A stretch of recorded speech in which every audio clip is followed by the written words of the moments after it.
نو شل 25 میله مزل کولی شم. زه د پیغمبر نه په خپله حدیث اورېدی شم، خو 1400 کاله مخکې تېر شوي. دا یو دوکه ده چې خلک دوکه کوي. نو دا لامذهبه خلک دي چې لامذهبه خلک یي، نو دوه یاد لرئ، منځ هم ورپسې مه کوئ او دعوت یې مه قبلوئ. هرته زه صاف وایم، منځ ځکه مه کوئ چې د هغه د عبادت رخ نه دی معلوم. هغه به مني به تیتلي ټول پرتوک به یې پلیتي او هغه ورته پاکه وایي، نو مونځ به درته کوي. باد به یې چولي 9 چوکي اوږده لکه د اوښ عمره، هغه به وایي ما اواز نه دی اورېدلی. وی زما اودس نه دی مات ځکه ما اواز نه دی اورېدلی، یا ما بوی نه دی محسوس کړی، حتی یسمع صوتا او یجد ریح. مونږ ته معلوم دی دا د جهان قمقل دی. او ډوډۍ هم مه خورئ ځکه هغې چندخان پاک ګڼي، کټوی کې درله چندخ پوخ کړي، چرمخکۍ پاکه ګڼي، شمشتۍ پاکه ګڼي، او دا ماشي میږي دا زنځې ګونګټان وي دا ټول پاک دي. نو که په انګولي کې درله چندخان پخ کړي خورئ به. چې څوک د مذهب پابند ني هغه د دین نه وځي، دا د بېدینۍ لار ده. ګورئ قسم دی که دا 4 واړه مذهبه نه وي، په دې پېښور کې به 50,000 ملیانو او د هر یو به خپله خپله رایه وه. دا خدای امت په دې 4 دې وخت کې ټوله دنیا کې یو ار 15 کروړه آبادي ده د مسلمانانو.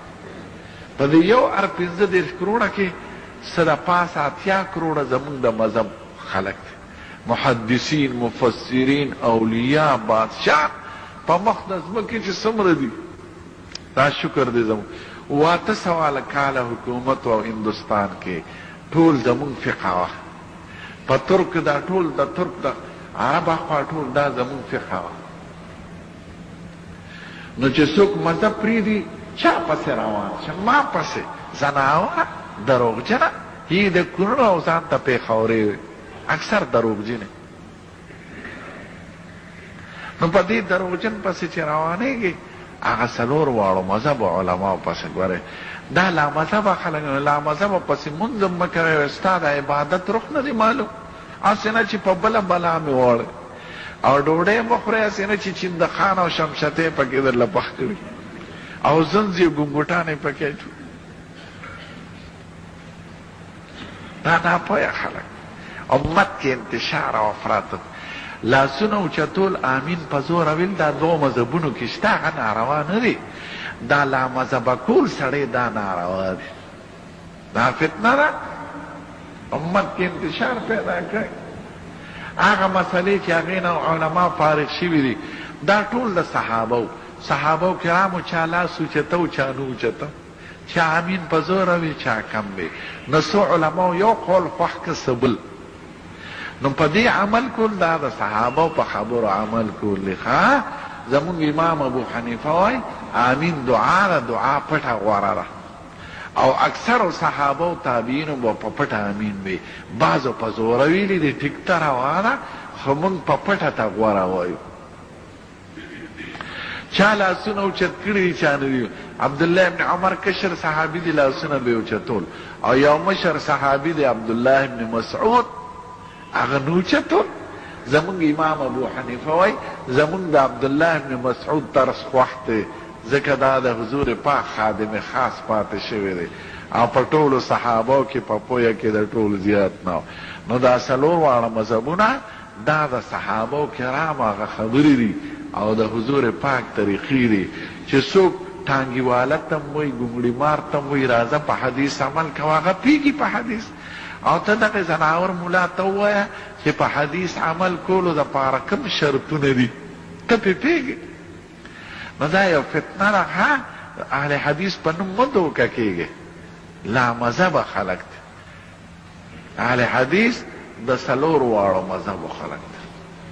عجیبه خبره ده، دا لامذهبه خلک دا د حضور نوم ولي چې پیغمبر علیه السلام محبت څومره ده.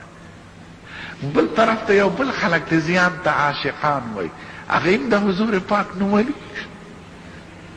د رسول الله محبت لوی شی دی، هغه نظر قربان ټیک ده. دا بل طرف ته دوی وایي د رسول الله خبره منه، امام ابو حنیفه پکې چا راوستی خو دواړه د یو بل نه لرې دي. معلومه دا شه چې د دواړو په اخلاص باندې خبره نه ده.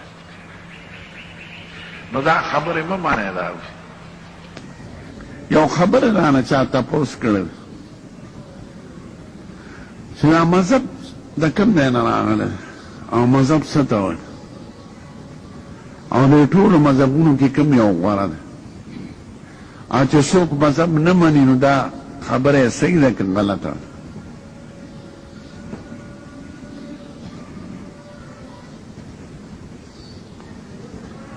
زمون بانک ته خو واسطه کړه